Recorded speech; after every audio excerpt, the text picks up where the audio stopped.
Hey, what's up guys, it's Turbo here and welcome back to a brand new video, and we're going to do a quick video on the new update, checking out all of the new updates that just came out, and I'll be giving my thoughts on them. I'm going to try to get this up as quickly as possible, so it's not going to be the most professional video I've ever made, but we're going to be, getting through the list quickly so you guys know what's up and you guys know what to do, and I'll give my thoughts on it. So it's not going to be the craziest video, but hey, I'm just getting it up quickly just so the information's out there. Anyways, so first of all, they added a one-on-one warm-up arena when playing Wingman mode on Vertigo and Train. So that's definitely really cool. So now you can actually practice doing 1v1s. And I feel like they're going to definitely add more stuff like this in the future to more maps. And maybe they'll add their own 1v1 game mode where it's like deathmatch, but 1v1s on smaller versions of the maps. That'd be pretty cool. They also they nerfed, I almost said buffed. They actually nerfed the deagle to make it a little less accurate when you're jump shotting. So they changed they added a weapon parameter inaccuracy jump apex set to 331.55 for the deagle. So basically when you jump shot, it's going to be more inaccurate when you're below this, or when you're below this threshold. On top of that too, they added the ability to see crosshairs of observed players. So if you're watching a demo or whatever, you can actually see all the players' individual crosshairs, which is definitely really cool. They took that from Valorant.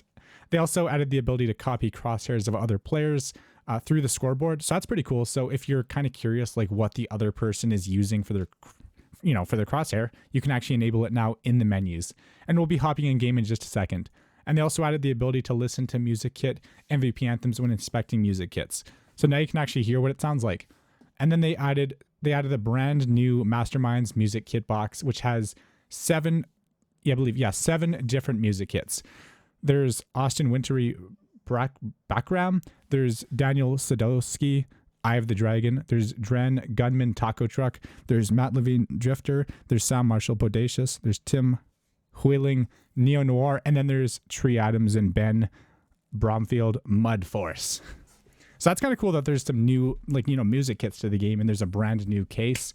Anyways, they also fixed agents sometimes not holding weapons on the end of the match screens, which, I think that was an issue before, but it's cool that they fixed it. And then they fixed the agents in Perfect World sometimes vocalizing English radio commands. That's hilarious. I'm just imagine playing the Perfect World, the Chinese version of CSGO, and the guy's rush B, no stop, instead of actually speaking in Chinese. Oof. And then the events tab of the watch menu will now present online competitions. So very cool. And then they made some changes to a couple of the maps. Basically, we'll actually hop on all the maps. So first of all, let's check out Anubis and let's see what they actually ended up changing. So just give me 1 second. We're hopping in game right here. And by the way, we're not going to be doing any editing because I'm going to try to get this done as quickly as possible. We're just going to hop on the maps, and that's going to be about it. So let me actually put it on my other monitor while the map is starting up so we have something to go off of. But I have to wait for the game to start. And we'll kind of go through the maps, and we'll check out a few of the changes that they made just to really check everything out. Also on top of that too, here let's check out the other things too while we're also here. Okay, so just playing the waiting game. We're just chilling. We're just doing our thing. We're waiting. It takes forever to load sometimes. And we're not going to hop on every single map, but we'll hop on a few of the maps. Oh boy. Okay, this is not going to work. This is not going to work at all. Okay, here we go. So essentially, for Anubis, they fixed the prop draw distance at canal in front of A. So here, let's do SV Sheets 1, and then we'll kick the bots too. So the bots aren't going to be annoying. So over by the canals over by A. So fix the prop draw distance in front of canal. So I'm assuming they basically made it so if you're right here or something, props actually they spawn in sooner so you can see stuff in the background. That's what I'm assuming it is. They increased the bomb radius explosion from 400 to 450, so now you have to get farther back to survive. They improved readability at A main and middle, so they just made it a little bit easier to actually be able to see everything, and know what's going on. They fixed several clipping issues, there were a couple clipping issues that they fixed, which is definitely really cool. They fixed some missing prop faces, which I don't even really know what to look at for an example of that. They improved navigation, so bots now know how to drop down areas. So that's kind of cool. So the bots now will be able to drop down here, for example. Instead, before, they were I'm going to go this way instead. They just couldn't drop down physically. So that's definitely a big change. They also fixed nav file issue. Don't know what that does, but that's kind of cool. And then they moved the spawn icon on the radar to the right coordinates, because I'm assuming on the radar it was probably a little bit off, but now it's fixed. So that's pretty cool. So like the little green spawn area. And that's pretty much it. That's what they changed for Anubis. And then we'll hop on Chlorine. But first, I'm going to show you this. So now you can set it up to show players crosshairs, and you can turn it off. You can turn it on for friends and party, and you can also put it on for everybody. But we won't be checking it out today because there's no time. There just isn't any time. All right, and then we'll quickly check this out real quick. So this is the brand new case, the Masterminds Music Kit Box. Pretty cool in my opinion. I might unbox one of these, but I really don't know. I really don't know. Anyways, and then in terms of Chlorine, let's hop on that map real quick, and then that'll be pretty much it for the video. Because I don't want to make it too long, but I want to try to be as in-depth as possible, because a lot of people were like, hey Turbo, can you like actually check out everything in game? By the way, they also made some changes on Vertigo too, and they also made some changes on Train. So the changes on Vertigo, they brightened the I-beam textures. They replaced wooden fence on the A site with the metal version, decreasing wallbang damage. The bomb, and then oh no, for bomb site B, they lowered the height of the site by 32 units. Dude, we got to check that out actually. Okay, so bot kick. Okay. So for Chlorine, they basically just did a visual rework of the map just to make everything more visible. And I definitely noticed that everything is a lot easier to see. So that is super cool. Like that's definitely, like, I definitely think that that's a massive improvement on the map. And then what else did they do? They made the B bomb site brighter, because before it was pretty dark. And now it's significantly brighter just in comparison, which is cool. And then they removed a floating displacement near CT spawn. So that's like over here. Wait, no, this is T side. Hold on, this is CT side.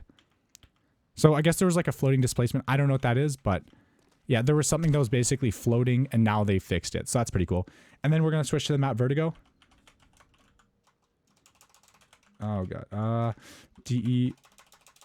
Oh, God. How do I... There we go. Okay, we're going to go on Vertigo. Because we don't even really have to like leave the menus to do this. All we have to do is just do that, switch maps, and easy peasy lemon squeezy. So...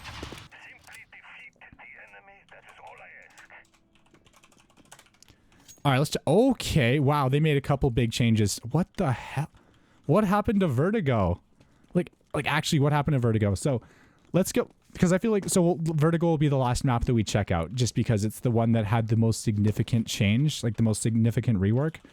All right, so first of all, they brightened the I-beam textures. So basically, like these I-beams right here, they are now a lot brighter, which I'm assuming will be better for visibility, which is nice. They replaced wooden fence on the A site with the metal version, so over here. And then the fence. Oh yeah, this part. So before this was like fully wall bangable, and now it's probably only wall bangable if the person has an op. And then on the bomb site, and then on the B bomb site, so they actually lowered... Oh, they lowered it. That's kind of cool. So now they have like this ramp that goes down to B site. So now if you're going to be pushing this angle, you can actually see more stuff. And they added this box, right? Well, this box was here before, but they added this part right here. So you can't just... You know, you can't just like hop on this box and like be able to see everything. You have to be on the stairs to be able to like have full vision. And then if you're playing on the CT side, you can actually hold behind here, or you can hold back here. That's definitely a nice change. Oh my, what? And they got rid of the... Oh no. They got rid of that thing right there. They got rid of the window. They tightened the exit from T stairs. So, oh yeah, they made this exit just a little bit more narrow. They removed window entrance. So yeah, the window entrance is now gone officially. Flipping rails from stairs to site to allow jump. So, wait, what? Flip rail from stairs to... Oh, so right here. To allow jumping from sandbag position. Okay, cool. So you can jump from sandbag to up here. Oh, and you can actually follow the side. Because before you had to literally jump on top of the rails to move up. So that's kind of cool. Now you can kind of get up from sandbags and then to here and then walk... like. That's pretty cool, actually. And then you can kind of like... If you jump on your top of your teammate right here, you can get a really good angle on him. They flipped the... So we did that. Then they reworked the site layout and cover. Yep. The site is completely different now. They added like this upper area that you have to jump to. And then there's multiple different boxes. And it's just... It's going to be interesting like how this plays. But I'm kind of excited because like... Oh, they also, by the way, they also got rid of like the big boxes back here, so it's going to be a lot harder to camp on the back of the site. So they definitely made the site a lot more open. So I feel like more people are going to push B. But then again, the only way to really get up here is to push through there now, since the window is gone. So so how do they get to the mid? Okay, that's cool. So they added this area. So basically when you rush mid, you can go all the way up here, and then instead of like jumping on like the bags up here, you can just run over here. So you have to watch out for obviously connector and like elevator and all that, but you can push up here and then just smoke that off and then push all the way into the site. And you can have your other teammates push up the stairs right here and just take this. So yeah, the B site's going to be a lot easier to like take control of as well. And then what else did they do? So, and then they enabled B site in wingman mode, which is pretty cool. So now you can actually, so I guess now when you play wingman, it's on the B site. Pretty insane. Actually, pretty awesome in my opinion. And then what else did they do? And then I guess like this is like the other main change that they made. So I'm just walking through the map real quick. By the way, the video is way longer than I was expecting it to be. I'm just trying to, I want to try to cover everything in one attempt. This is just one like random like, recording. I'm just trying to get everything done in one go. I'm doing my best here. But if you guys are enjoying the video, make sure to subscribe and click that like button because it really does help a lot. But anyways, though, so this is the other change. So when you go over to the B side, there's this little connector. So you can go from this hallway to this hallway even quicker than before, which is definitely really cool. Like it's going to make rotations even faster. But anyways, guys, what do you think about the changes on this map? Do you guys like it? Or what do you guys think about this update in general? Are you guys happy that they added like a 1v1 game mode for a couple wingman maps? Because I personally think they're going to be adding it to more game modes in the future. And they might even have their own dedicated 1v1 server. Also, I think the new music hits are pretty cool. And like the changes that they made to the maps are definitely good in my opinion. And then, yeah, pretty much it's just overall a pretty solid update. And it's also going to be cool to be able to see, if you're inspecting a player, it'll be cool to be able to see what crosshair they're using. So definitely a pretty significant update. So thank you guys for watching. If you guys enjoyed the video, like, comment, share, subscribe, click that bell icon. And if you watch the video all the way until the end, leave a comment saying hashtag Turbo stop speaking so damn fast. And I'll do my best to try to give you guys a heart. Anyways, thank you guys so much for watching. Hope you guys have a fantastic rest of your day. The ultimate blue inventory video will be coming out in the next day or two, depending on when I get it done. And I will see you guys later. So thanks for watching, guys. This is Turbo, and I'm out. Peace.